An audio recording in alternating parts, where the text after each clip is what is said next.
अब हम लोग पढ़ेंगे limiting reagent and remaining reagent. Limiting reagent का डेफिनेशन क्या है? If two or more than two reagent react together but a reagent end during chemical reaction known as limiting reagent.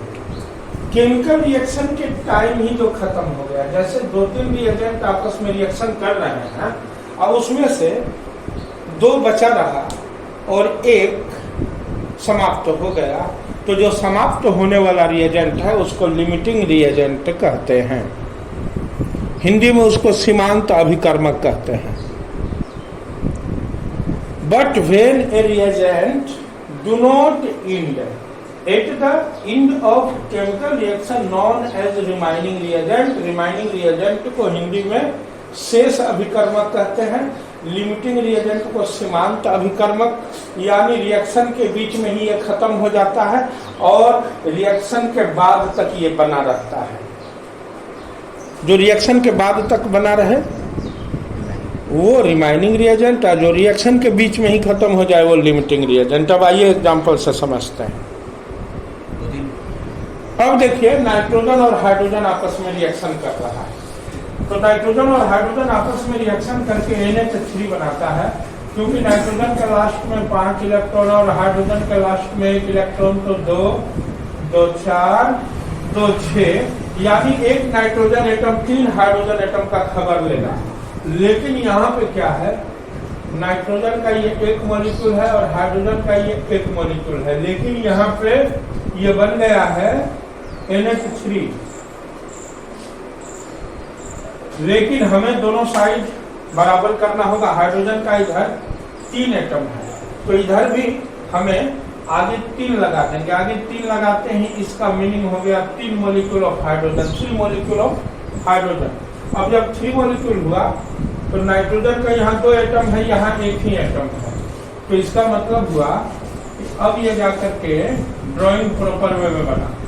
अब देखिए जरा, समझिए जरा, मास के हिसाब से पहले हम लोग देखते हैं। नाइट्रोजन का 14, 14 कितना हो गया? 28 ग्राम। अब अगर 28 ग्राम नाइट्रोजन दिए हैं तो उसके साथ 1, 2, 3, 4, 5, 6 ग्राम हाइड्रोजन रिएक्ट करेगा और कितना बना देगा? 34 ग्राम अमोनिया बना देगा। दोनों को जोड़िए। लेकिन अब लिमिटिंग रिएजेंट कौन हो जाएगा? समझिए मेरे बात। अगर आपने नाइट्रोजन को 20 ग्राम दिया और हाइड्रोजन दे दिया 6 ग्राम, तो ये 8 ग्राम कम है, ये पहले खत्म हो जाएगा और ये बचा का बचा रह जाएगा। जैसे मान के चलिए कि आप 14 ग्राम ही दिए, 14 ग्राम नाइट्रोजन दिए, तो हाइड्रोजन 3 ग्राम ही खर्च होगा और 3 ग्राम बच जाएगा, 3 ग्राम बच जाएगा। तो लिमिटिंग रिएजेंट यहाँ पे कौन हो गया? Nitrogen is limiting reagent in this situation when 14 gram nitrogen react with 6 gram hydrogen.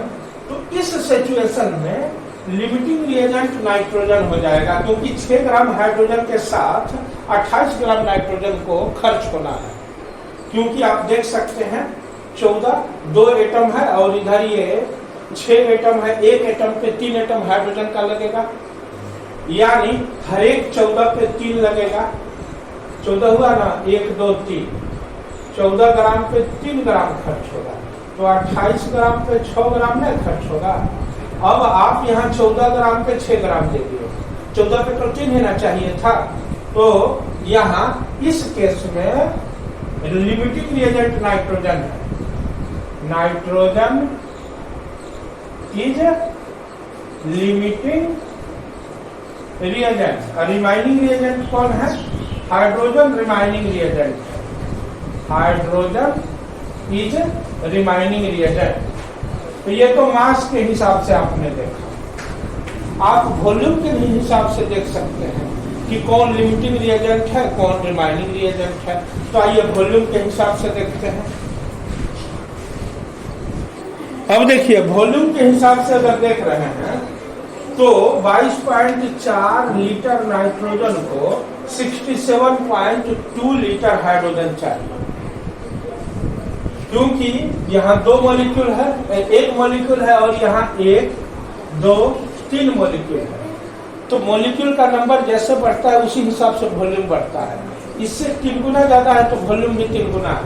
इसके अंदर 22.4, 22.4 लीटर 3 बार मिला हुआ है। अब मान के चलिए कि इसके एक पे इसका 3 गुना लग रहा है। अब अगर आप मान के चलिए कि इतना ही दिए, यानी कितना 44.8 लीटर, तो ये तो चाहिए था 67.2 लीटर और हो गया 44.8 लीटर। इस केस में ये इसको 3 पार्ट्स में बांट करके 2 पार्ट्स रिएक्ट होगा, 1 बच जाएगा। क्लियर है? यानी ये बच जाएगा क्योंकि ये जितना चाहिए उससे कम है, तो ये रिमाइनिंग रिएजेंट हो जाएगा और ये हो जाएगा लिमिटिंग रिएजेंट। क्लियर है? अब ये क्वेश्चन आपका एटम और मॉलिक्यूल पे भी आता है। इसके 22.4 लीटर पे इसका 67.2 लीटर चाहिए, इसके 22.4 के बराबर इसका 67.2 है। अब अगर ये हमने 44.8 ही दिया तो इसके कंपेयर में तो कम है, तो यही ना समाप्त होगा, तो ये लिमिटिंग रिएजेंट हो जाएगा और ये बच जाएगा। अब आप नंबर ऑफ एटम पे देख सकते हैं। नाइट्रोजन का यहाँ नंबर ऑफ एटम कितना है? 2 एटम है और यहाँ हाइड्रोजन का एटम कितना है?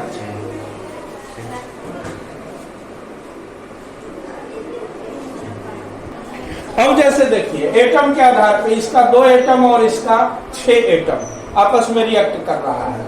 तो मान के चलिए कहीं दे दिया 200 atom of nitrogen and 400 atom of hydrogen, तो यहाँ कम कौन होगा? 200 पे 600 चाहिए ना, तो यही ना कम हो गया, तो ये हो जाएगा लिमिटिंग रिएजेंट, ये हो जाएगा रिमाइनिंग रिएजेंट। क्लियर हुए? अब जैसे मान के चलिए कि इसका 600 एटम दे दिए और इसका 100 एटम, तो अब ये लिमिटिंग हो जाएगा क्योंकि ये कम हुआ। इसका 200 चाहिए था, 2 है ना। ठीक उसी तरह से मॉलिक्यूल का बात करें या मोल का, तो मोल का भी रेशियो ये है 1 मोल 3 मोल।